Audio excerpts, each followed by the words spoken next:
Well, good evening, everybody. My name is Greg Morelli. I'm the LGBT Education Program Coordinator here at Napa Valley College, and I am very happy that you took time out of your Friday night to come down and listen to our program. We have two amazing, I'm going to call them icons of LGBT history here with us tonight, so this is a rare opportunity to see them together.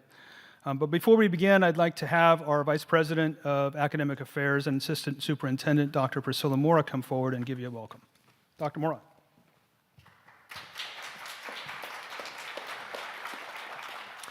It's my pleasure to welcome you all here tonight for this important event. As I was walking through the exhibit, I noticed a number of really powerful words, one of them being maps tell stories, and I saw the theme of love throughout. And what also struck me was the importance of recognizing the full identities and the authentic selves of all people. So it is our great pleasure for Napa Valley College to welcome our speakers tonight, and welcome to all of you. Thank you.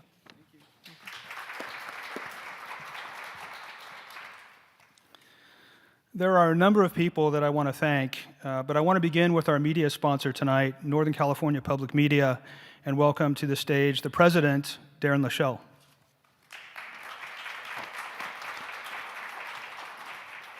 Thank you, Greg. Greg also let me borrow his reading glasses for tonight because I forgot mine, so thank you for that. Hi, I'm Darren Lachelle, president of Northern California Public Media, and we are very pleased to be a part of this historic event. And I want to thank Greg Moralia and Napa Valley College for inviting us here and for putting together this exhibit and tonight's event. And I hope that you've had a great chance to walk through the exhibits outside, showing the evolution, the remarkable history, and the worldwide appearances of the now iconic Pride Rainbow flag. The stories this flag can tell are the reason for this event, because in its travels in 40 countries from Kenya to China, Ukraine, Brazil, Russia, and the Middle East, it has been held aloft by freedom fighters, human rights advocates, hate crime fighters, and waved in pride and protest. And we are so proud to be a part of this tonight. You know, we're proud to know both of these amazing humans that you're going to meet tonight and hear from.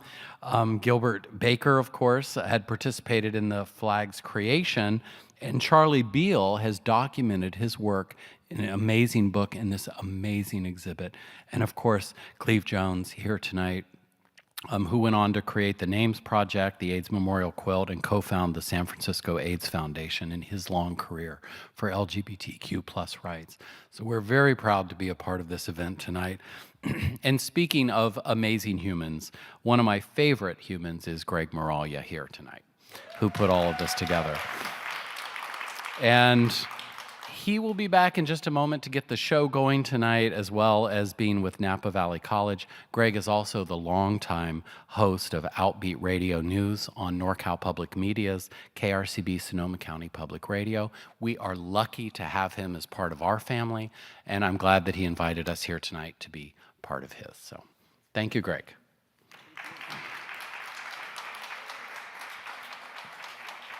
Thank you, Darren. Tonight's program is really both about history and also a discussion of current day events. It's a story about how a flag gained international power and how it's become a threat to many, including right here in our own state of California. If you're not aware, there was a straight ally shop owner in San Bernardino County who was murdered, shot because she was flying the rainbow flag in front of her store just this year. So our two speakers have been really a part of this history of this flag, and I'm excited for them to share their experience with it and the parts that they've had in its creation. Charley Beal is a lifelong social activist who attended his first civil rights demonstration in Lansing, Michigan back in 1962. He's also an award-winning art director for film and television, working with renowned directors, including Mike Nichols, Nora Ephron, Ridley Scott, and Gus Van Sant. His film credits include First Wives Club, In and Out, Milk, and his TV credits include Boardwalk Empire, Smash, Gotham, and Power. Charley was also a very close friend of Gilbert Baker, the creator of the Rainbow Pride flag. Since Baker's passing in 2017, Charley has helped carry on Baker's legacy through the Gilbert Baker Foundation, and that work has included producing several short documentaries, as well as numerous exhibits like the one you've seen, and this one has traveled internationally. We're very lucky to have it here in Napa. Charley flew out here for tonight from New York to share his story with all of us, so I'm very grateful for him for that. And then Cleve Jones. He is an American human rights activist, an author, and a lecturer. Jones joined the gay rights movement in the early 1970s, and he was mentored by pioneer LGBT activist Harvey Milk. He worked for Milk in City Hall as a student intern until Milk's assassination back in 1978. Cleve co-founded the San Francisco AIDS Foundation in 1983 and founded the NAMES Project, the AIDS Quilt, as you might know it, one of the world's largest community art projects in 1987. Cleve was portrayed by Emile Hirsch in Gus Van Sant's Oscar-winning film Milk, which 15 years ago, I believe, is the anniversary of that this weekend. He led the 2009 National March on Equality in Washington, D.C., and has served in an advisory board of the American Foundation for Equal Rights, which helped overturn, or at least get the Proposition 8, the marriage equality bill in California, blocked by a federal court order. Cleve lives in Sonoma County, and he is definitely a personal hero of mine. I think both of these men inspire me every day to do the work that I do. So please join me in welcoming Charley Beal and Mr. Cleve Jones.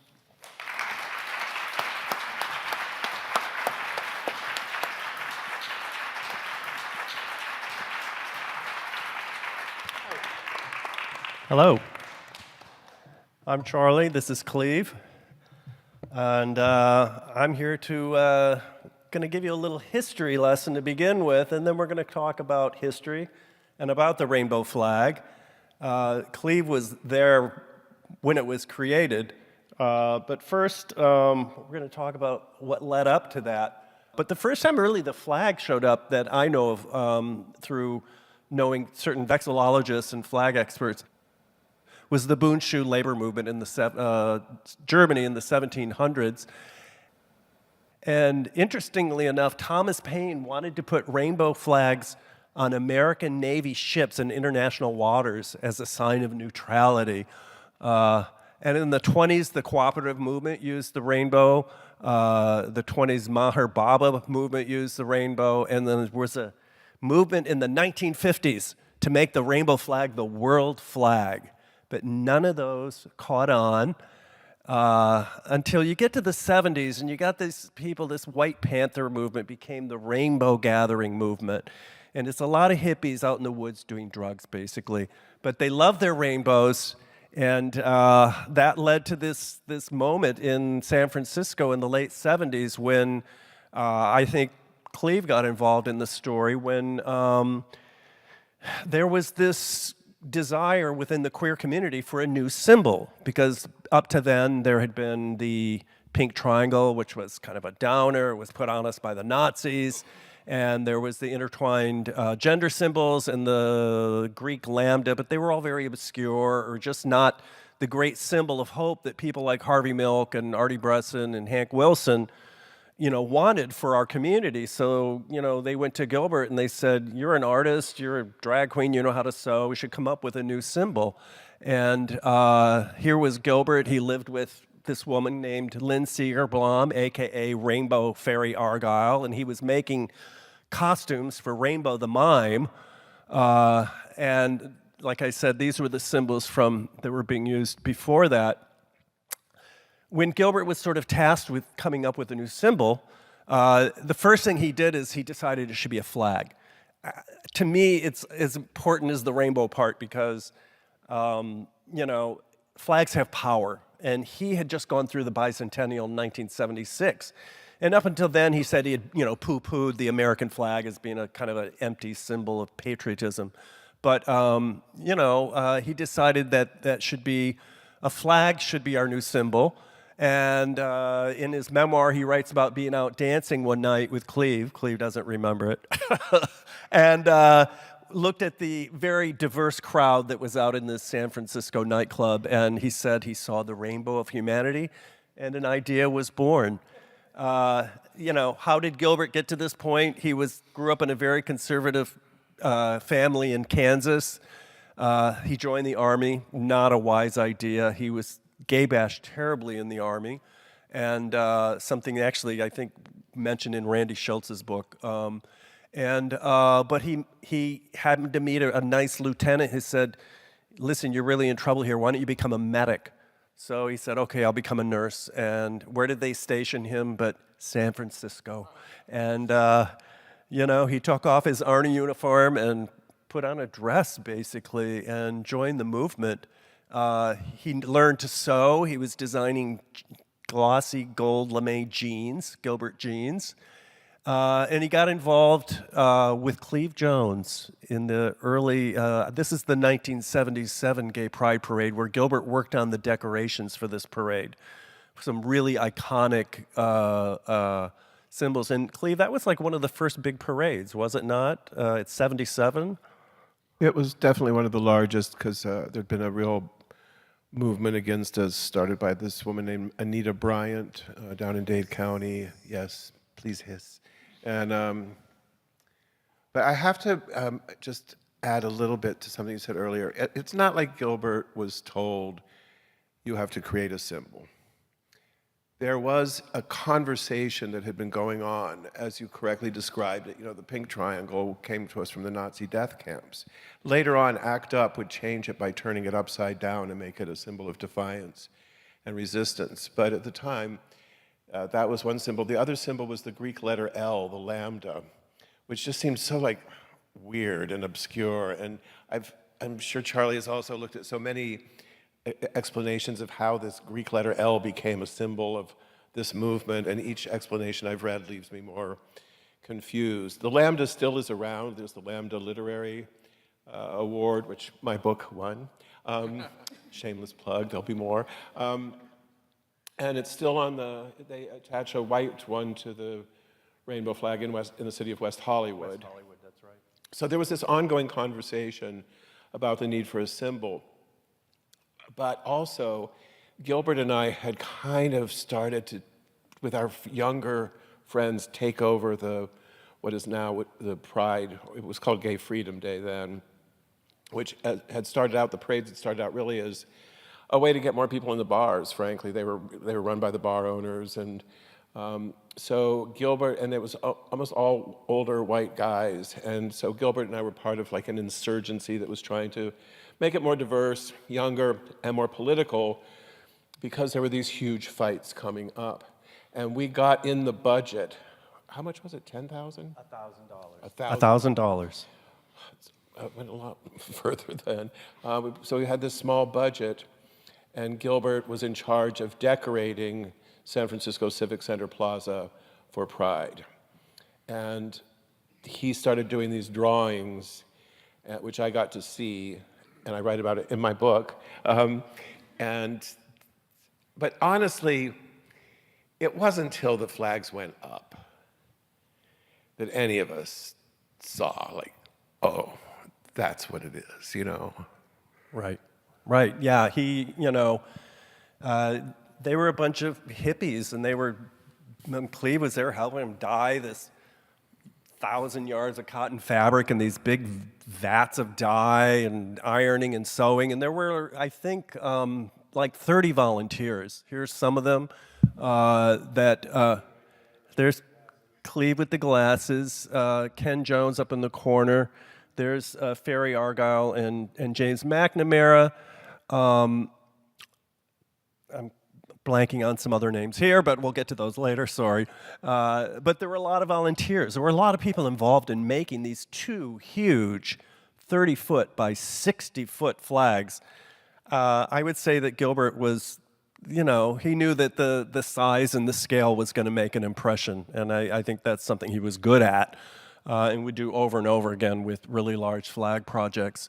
So on June 25th, 1978, these flags went up in the air, and I think, as Cleve said, they took on a life of their own. One thing Gilbert said about flags is you can't design a true flag. It has to be torn from the soul of the people. And I think once those flags went up, it was the people around them that made it the queer flag, because they saw it and they loved it, and they felt they saw it as a symbol for them.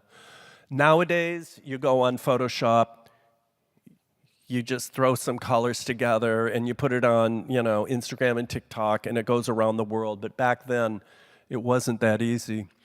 But I think at some point, Gilbert and Cleve decided that even San Francisco was too small a stage, I guess I would say.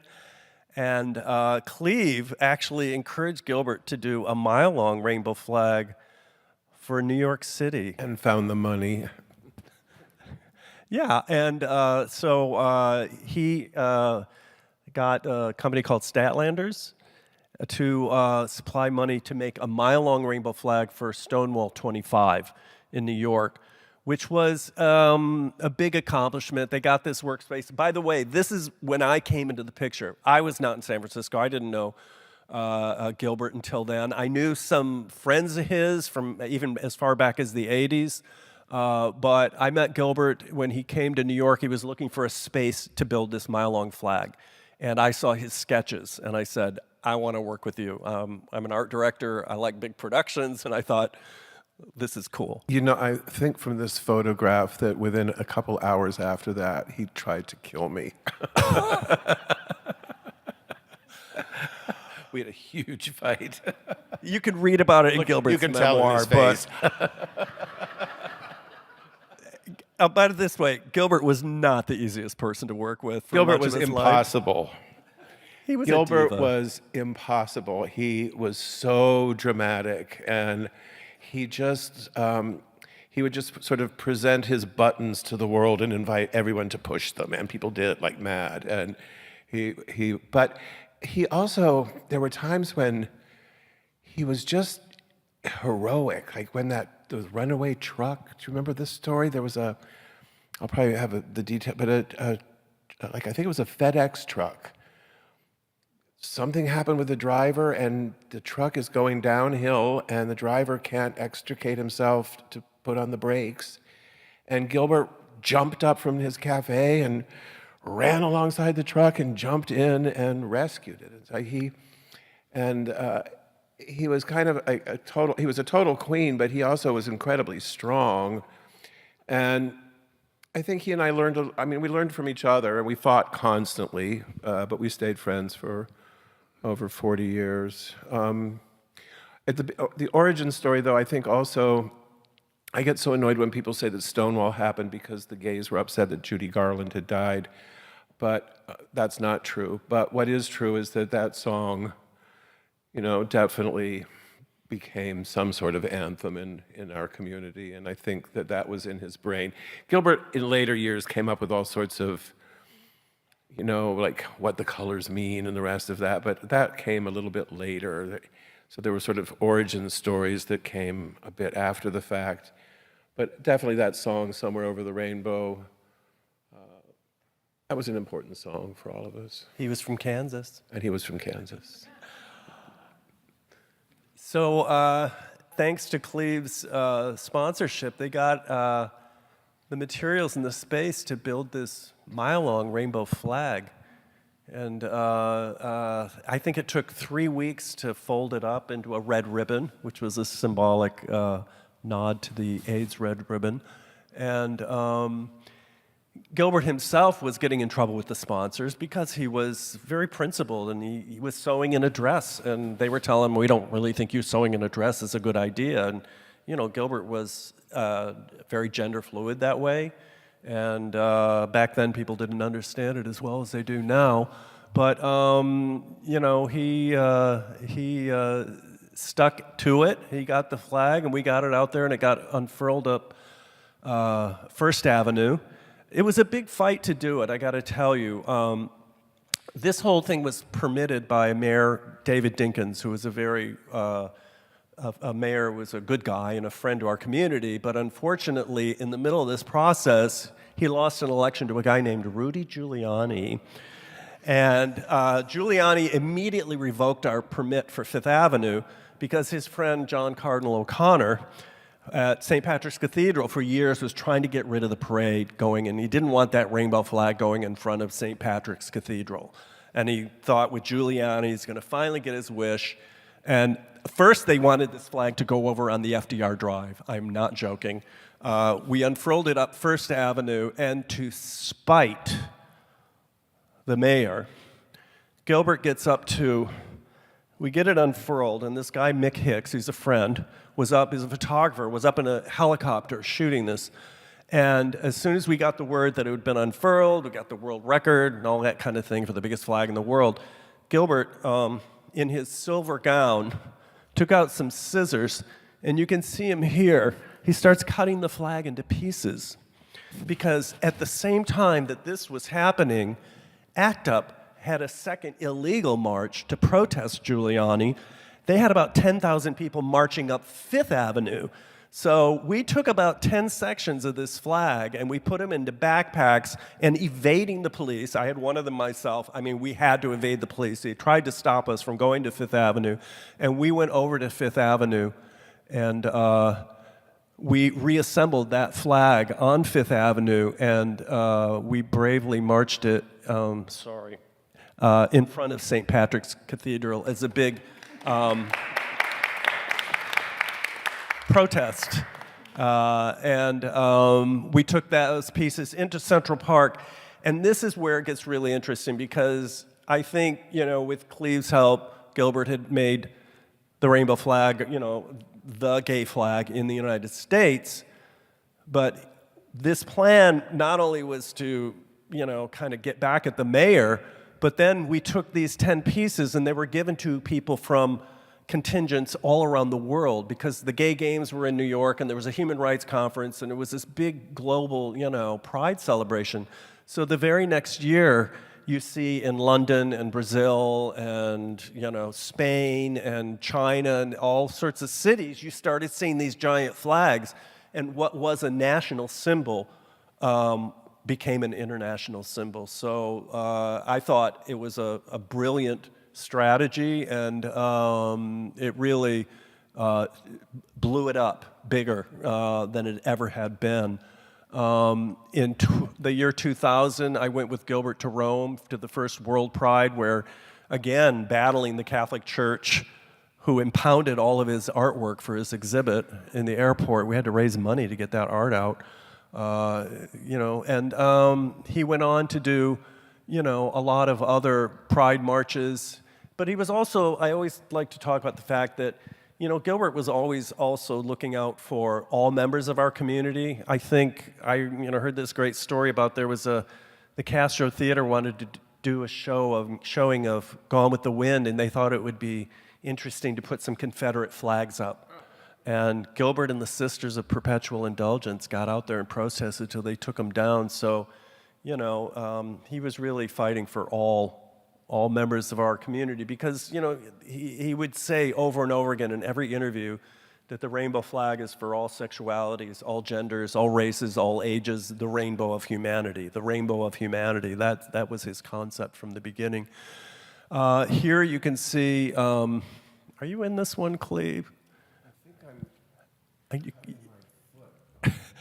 This is the Key West C2C flag, where he broke his New York record in 2003 for the 25th anniversary. It went from the Gulf of Mexico to the Atlantic Ocean. And, he would go on to do these big projects. There's Ireland, Toronto, all around the world. So we heard about a year ago that people were banning the rainbow flag, banning the flag in these small towns and school districts. And at that time, there was about 10 of these bans. So we got in touch with the ACLU, thank you, and with their help, we formed an initiative called Save the Rainbow Flag, and we're fighting back. We are working with local activists, and believe it or not, we've had victories in California, New Jersey, and Maryland, and in Florida, working with some activists down there. We actually turned back a ban in Florida. We beat DeSantis, thank you. So, that's what our foundation does. We just try to carry on Gilbert's work, whether it's through the art, of our exhibitions, trying to celebrate his art, or through activism, fighting back against people who are trying to erase our community. That's what we're doing. And now I'm going to turn it over to you guys to see if you have any questions. I have a question. I lived through all this time, too, as a straight white guy.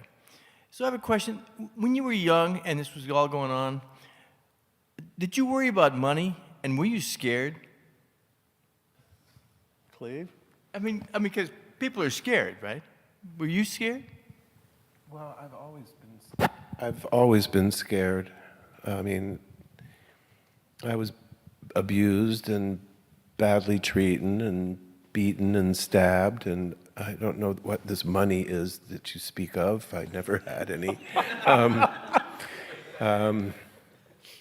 But, you know, it was so different then, and I think this is one thing that the younger generation will never be able to understand. It's no fault of their own. Part of it is that young people today have no clue what it means to be criminalized.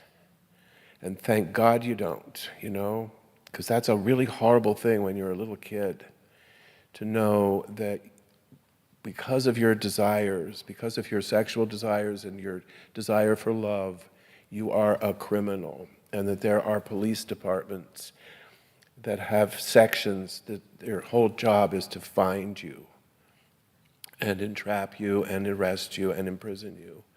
I couldn't tell my parents until I turned 18 because they would have had me subjected to electroconvulsive shock treatment. So I hid in the closet until I was 18, and they didn't have the legal power to do that. I think all of us in that time grew up with a great deal of fear, and there's still a great deal of fear, and it's one of those few things that unites us, because we know that all of us could be attacked at any time and murdered. It's always been a part of my life. But then there was also a great joyousness to it, and this is the other thing that can't ever be known by the younger generations, is what it's like to be part of something that's truly brand new. And that was just so cool, you know, I read about San Francisco in Life magazine, and I decided I wasn't going to kill myself after all. I was going to get the hell out of Phoenix. And to be there, and every week you could see that there were more and more of us, and just the explosion of cultural vitality. The flag is just one of many amazing things that burst out of the community during that time. And we were all basically refugees, even the ones that had been born and raised in San Francisco. Yeah. I don't know if I answered your question, but somebody else have something over here? I just wanted to know, was there ever a time, and this has happened to me twice now, Sunday morning, the morning we all woke up and heard the terrible news of the Pulse nightclub tragedy, I went to the Castro.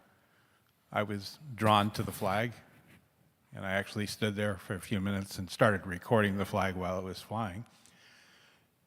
And kind of just like left myself for a moment and just like put myself inside the flag and got a deeper meaning of what that flag meant that morning. Then on another occasion, when the flag arrived at the museum, the one we have now in the glass, I was taking a lot of pictures of it, moving from different points and looking at it. And again, I found myself like stopping and just like shutting down and just like getting into the flag. Like the flag had a deeper meaning. Was there ever a time for you, Cleve, or for you, Charlie, when the flag kind of like overtook you and you saw a deeper meaning in what Gilbert was doing? I'll say I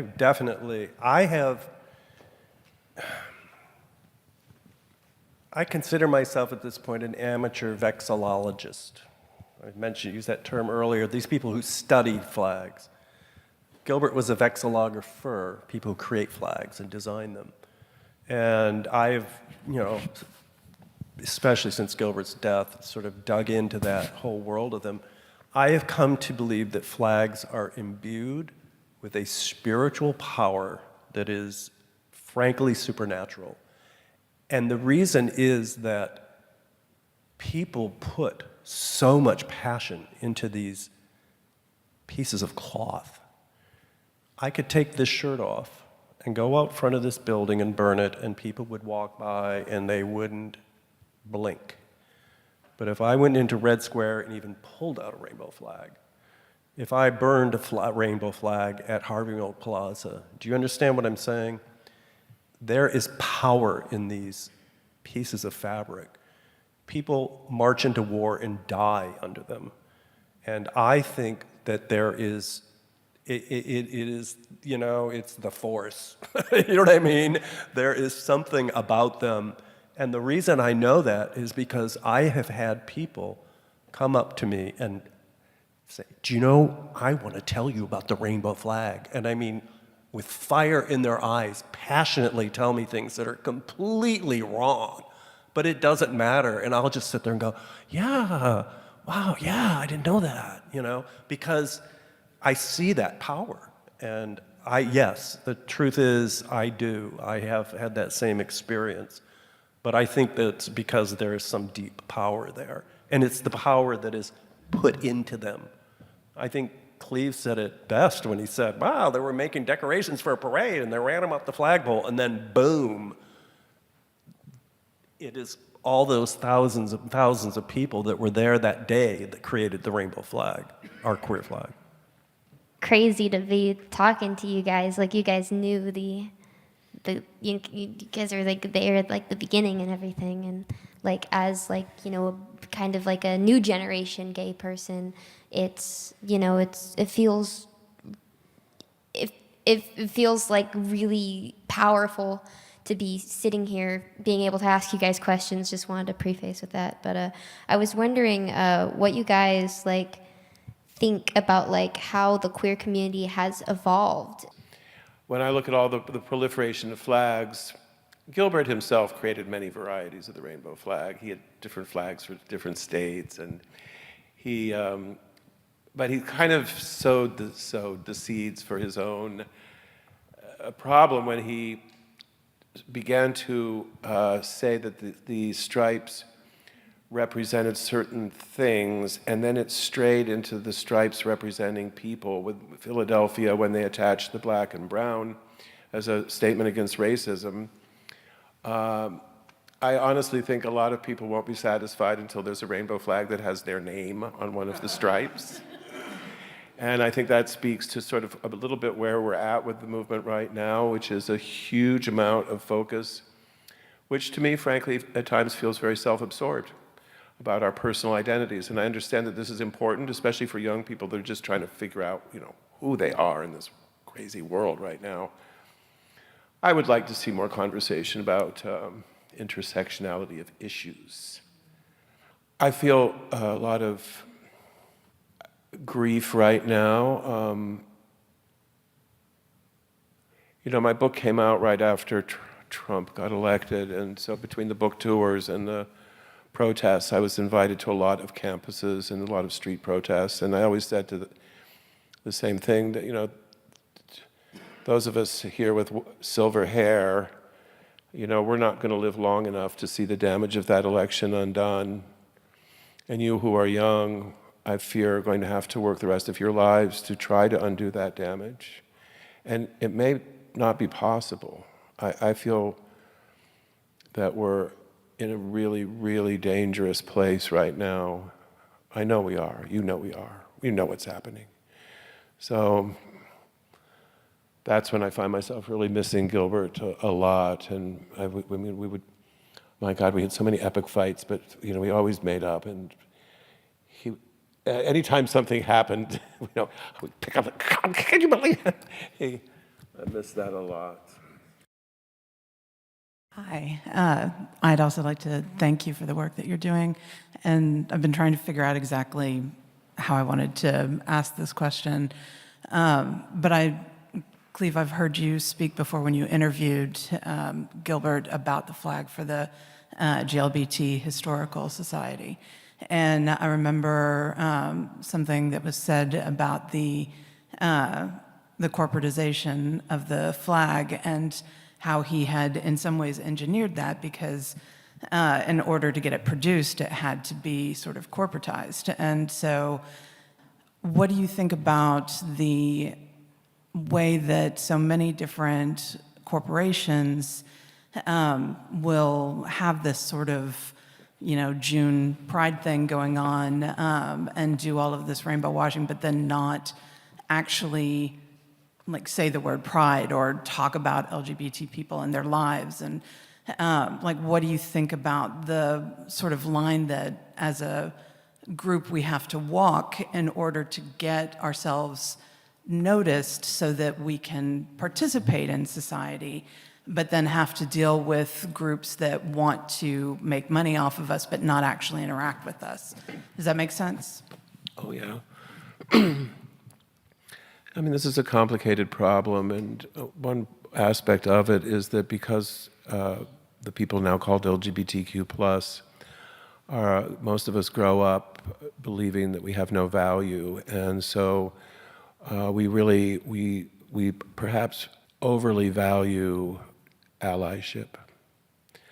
I'm not, and you refer to yourself as an ally, so this is not a diss of any specific wonderful human being who's doing the right thing, but I'm not looking for allies. I'm looking for comrades. I'm looking for people that are shoulder to shoulder with me because we share the same values. Just this last week, the National Organization of LGBTQ Lawyers held a meeting in Seattle and gave their top honor to a woman, a lesbian woman, who is the general counsel of Starbucks. Starbucks is engaged in one of the most brutal anti-union campaigns in the country. So Gilbert made the choice to give his symbol to the world, and of course, capitalism is going to take the symbol and make money off of it. And then you have another little wrinkle to it, which are the people that put on the Pride, what we're now called Pride celebrations.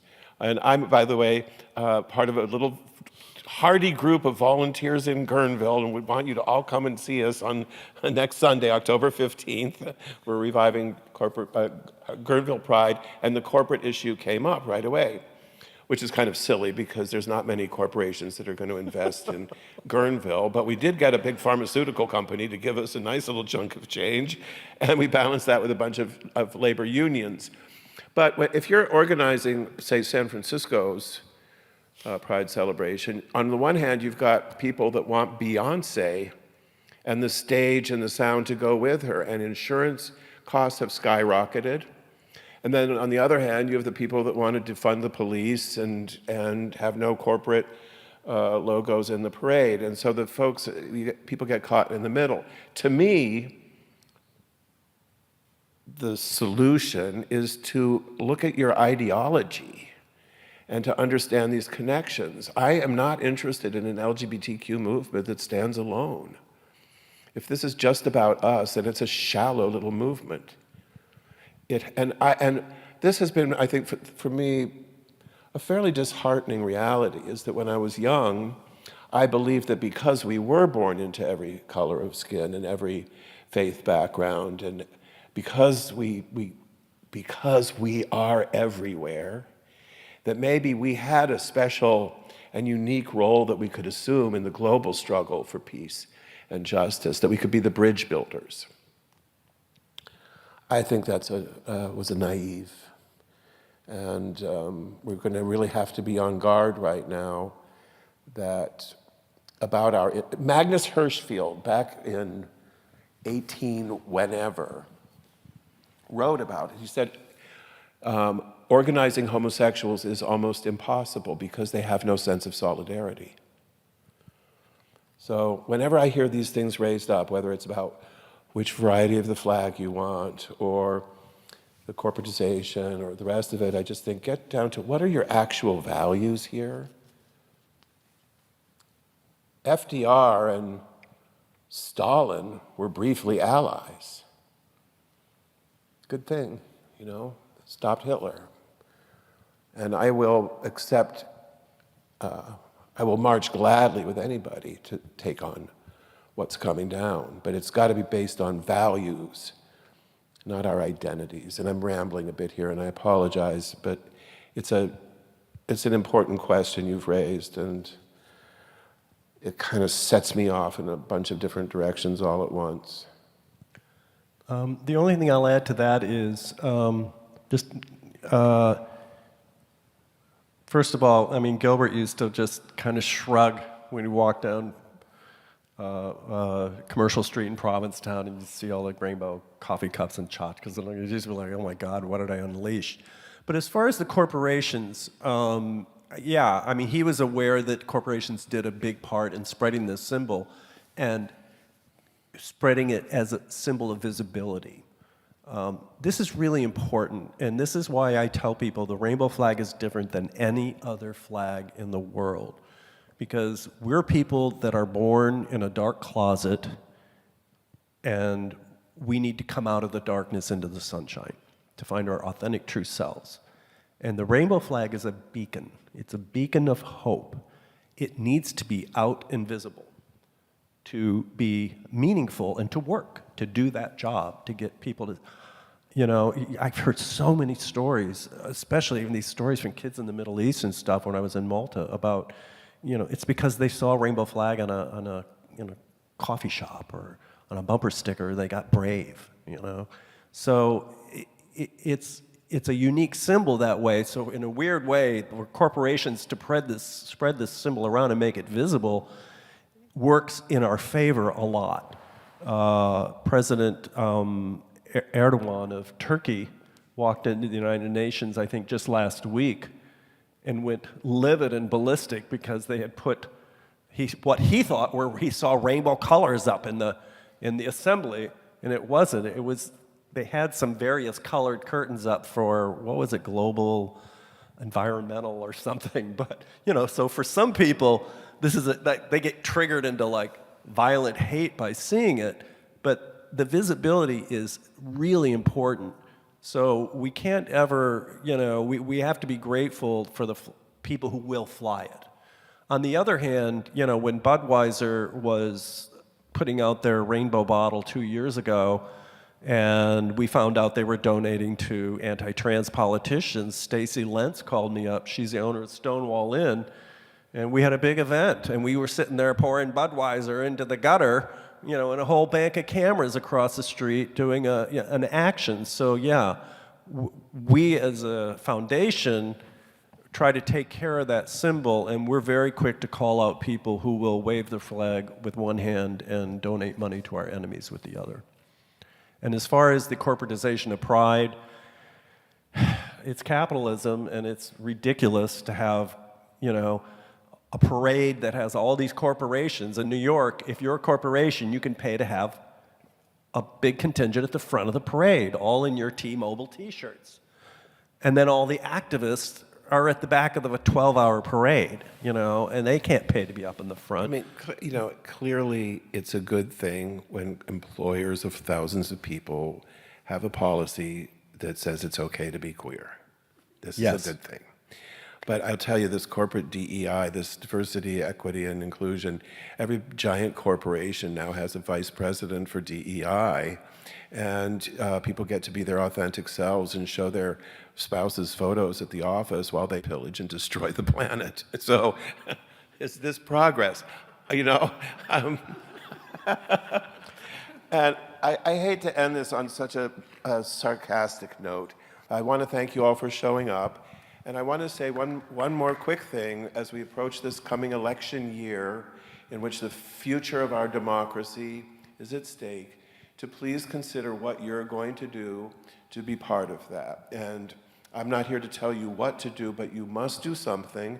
And I'm quite confident that each and every one of you within you has some special, unique gift that you can bring to this struggle that will make a difference and also probably bring you a little bit of joy and connect you with other decent human beings who want nothing more than to share our beautiful planet in peace with justice. So that's what it's all about for me, and it must be about that to you to some extent, or you wouldn't have bothered to show up here on a Friday night in Napa. Thank you very much for showing up. Thank you so much. Charley Beal and Cleve Jones, thank you very, very much. And thank you all for being with us tonight.